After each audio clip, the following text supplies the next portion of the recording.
Welcome to Polymath Gang. As I've told before, the basic skill you have to develop to be a polymath is to learn quickly. So today I'm going to tell you how to learn quickly, or as I would like to put it in a poetic way, the art of learning. There are multiple perspectives on the concepts of learning, like the kids who can remember things by heart. As we progress, we learn to see the deeper meaning in the things, like history. Afterwards, we learn traits which molds us as a professional. But in this video, I would like to present a completely different perspective. That this is not about a job or academia, but how you can ramp up on a particular skill. It can be something which is supplemented to your job, or something you always dreamed of doing, or just a hobby. What I'm presenting here is a 5-step method to learn something quickly and retain that skill for a very long time. The steps are to organize the data, find a purpose, be persistent, refine and redefine the plan, pass along and move on. Coming back to the first point, organizing the data. What does that mean? What is the relation between data and learning? If anyone is coming from a machine learning background, you would know this. Data is the basics of any artificial intelligence project. But as a human, how does that affect you? The core of this concept lies in a very old philosophy, and that is people are always scared of change. Why? Because when something changes, they always have to learn something new. And why are they scared of learning? Because it is a confusing and extremely difficult thing if you don't have the right data. So how do we handle this tremendous amount of data which is flowing around us? The answer is, before you try to learn it, analyze the skill you want to acquire. Do you know anything similar? Can you relate to something you already know? Can you use something which you already have? For example, when I learned playing table tennis, I applied the racket handling skills I had by playing badminton. When I learned football, I was already familiar with the spatial orientation of the objects and their movements, which I developed while playing cricket. Similarly, when I was making this video, the skills I developed as a photographer helped me in handling the camera angle. What I explained now is one aspect of organizing data. Now the other aspect is identifying the key components in that new skill.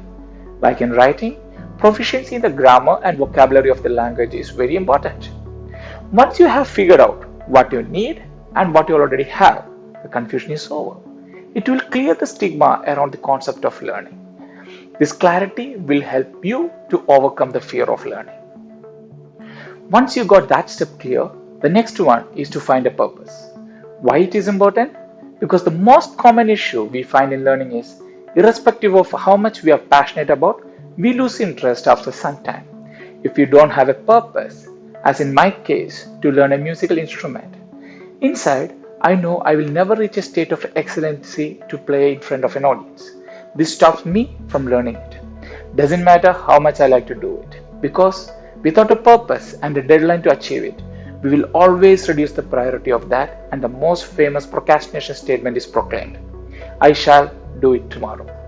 I always wanted to start a YouTube channel, but it didn't happen until I found a purpose for it. That is to inspire and to be inspired. As necessity is the mother of invention, the purpose is the soul of learning. Purpose drives us and we push the limits. Now the most difficult step, to be persistent. To keep doing the same thing is difficult, isn't it? Most of us will have a tendency to quit when the things get difficult. How can we overcome this? I have 2 tricks up my sleeve for that. The first one, I see everything I need to do as a challenge. And as a human, it is difficult to put off a challenge. The second one is to set high standard always, both professionally and personally. Like the old saying, shoot for the moon, if you miss, you will land among the stars. The idea here is to develop a habit of excellence. Some people say it is good for professional life but not for the personal life. But the sad truth is, we can't have a habit which is only applicable to work and not the rest of it. Habit is part of who you are, wherever you are.